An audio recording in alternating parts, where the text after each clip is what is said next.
Voilà, l'église de Morangis partage ça.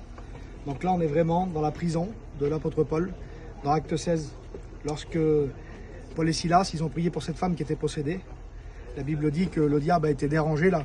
Ah oui, parce que cette femme-là, elle faisait de la divination. Et puis Paul et Silas, ils sont venus, ils ont dérangé Satan dans cette ville, en annonçant l'évangile et en délivrant des personnes. Et ce qui s'est passé, c'est qu'ils les ont mis dans cette prison-là. Donc la prison de Paul, c'est là. Et puis vous savez, la véracité de la parole de Dieu, et puis même la science, l'archéologie confirme la Bible.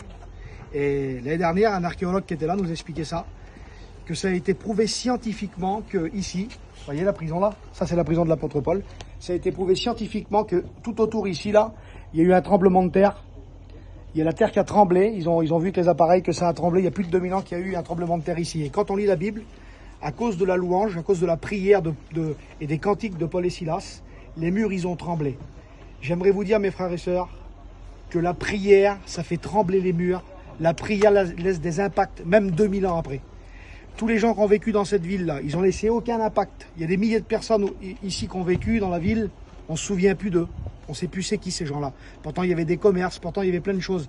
Mais Paul est venu là, il était en prison avec Silas, parce qu'ils ont prié, parce qu'ils ont loué le Seigneur. 2000 ans après, on prêche encore sur Paul et Silas. Alors, mes frères et sœurs, soyons des hommes et des femmes de prière. Amen. Que Dieu vous bénisse là où vous êtes. Amen. Filme un petit peu pour que les frères et sœurs voient.